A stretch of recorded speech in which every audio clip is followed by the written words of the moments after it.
심짜배기 아쿠아포닉스를 알려드리는 아쿠아포닉 채널 피쉬 히어로입니다. 자, 오늘은 엽체류와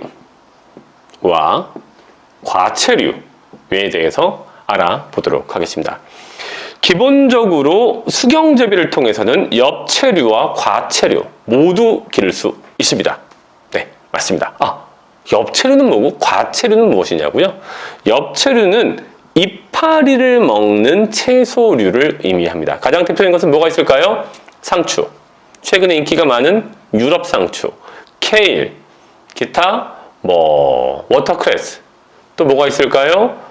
겨자채 등등등 수많은 이파리를 먹는 것들을 모두 엽체류라고 부릅니다.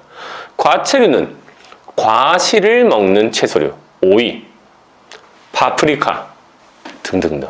사실 딸기는 과일이지만 마찬가지로 과체류, 과일 및 채소 또는 과일 형태 채소로 통칭하기 때문에 딸기도 과체류에 들어간다고 보시면 됩니다. 호박, 네, 과체류입니다.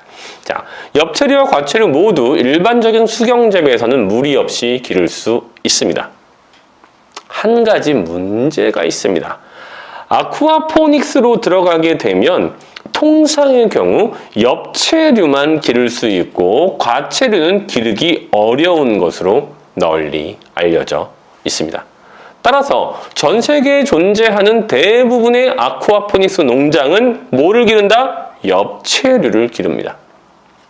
물론 물고기도 기르죠. 박테리아도 기르고 하지만 주된 생산품, 수익을 올리는 주된 원천이 엽체류라는 말씀입니다. 자, 그러면 왜 아쿠아포닉스도 수경재배의 일종인데 엽체류를 주로 기르고 과체류는 안 기르는 걸까요? 과체류는 기를 수 없는 걸까요? 또는 과체류를 기르면 뭐가 잘못된 걸까요? 조금 더 상세히 알아보도록 하겠습니다. 일단 엽체류와 과체류를 수경재배할 때의 결정적 차이가 있습니다. 엽체류는 그렇게 많은 영양 염류를 필요로 하지 않는 편입니다. 반면에 과체류는 엄청나게 높은 수준의 영양 염류를 요구합니다. 엽체류라는 것은 이파리 한 장입니다. 네, 이파리 한 장이에요. 여기에 있는 전체의 중량 또는 바이오매스가 얼마나 되겠습니까? 이파리 한 장 해봤자 몇 그램밖에 안 되잖아요. 과체류는 하다못해 방울토마토라 할지라도 방울토마토 한 알이 겉으로 보기에는 작아 보이지만 이파리 몇 개만큼의 중량을 하는 경우가 적지 않습니다.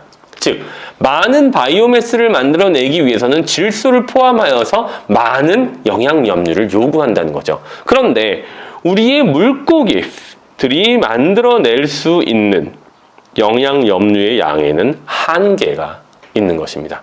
그렇다 보니 아쿠아포닉스를 통해서는 통상 엽체류를 농사짓지, 재배짓지, 과체류는 짓지 않는 편인 것입니다. 그것만이 문제는 아닙니다.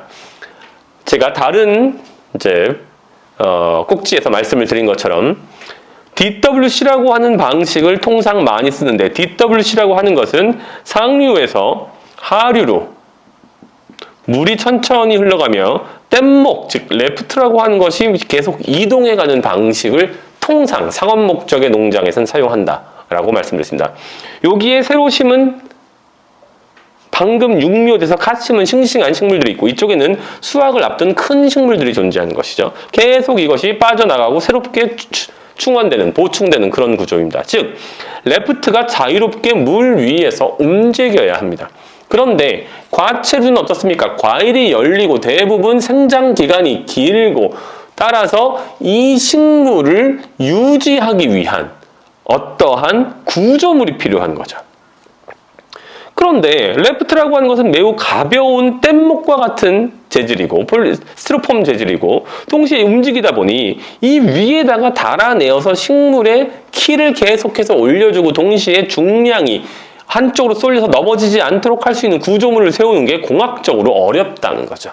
따라서 영양염류가 부족한 이유 또 하나는 DWC 방식의 구조적 문제 하나, 이 두 가지 이유 때문에 통상 과체류보다는 엽체류를 아쿠아포닉스에서는 선호하게 됩니다. 물론 항상 그런 것은 아닙니다.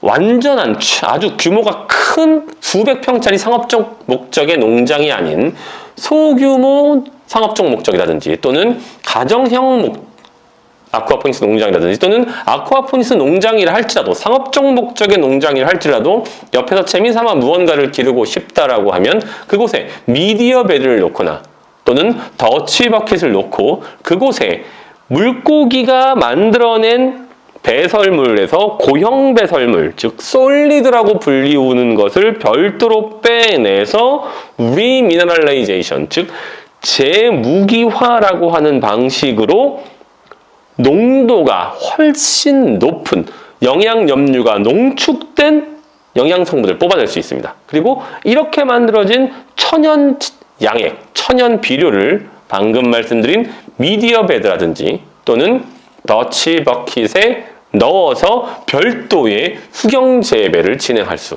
있습니다.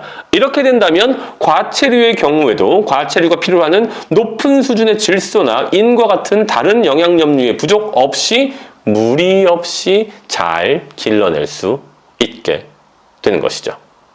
자, 아쿠아포닉스에서 엽체류, 과체류 이런저런 논쟁이 많습니다. 엽체류만 기를 수 있다, 과체류도 기를 수 있다 등등등. 네, 둘 다 기를 수는 있습니다. 다만 포인트는 상업적 목적에서 아쿠아포닉스가 만들어낸 영양분을 잘 활용하면서도 구조적, 농장의 공학적 측면에서 무리가 없는 방식은 항상 엽체류가 좀 더 우월하다. 하지만 그럼에도 불구하고 소규모 농장 또는 실험적인 소수의 농부들은 얼마든지 과체류를 잘 길러낼 수도 있다라는 말씀 드렸습니다. 아쿠아포닉스가 궁금하십니까? 진짜 배기 아쿠아포닉스를 알려드리는 피쉬 히어로를 만나십시오. 감사합니다.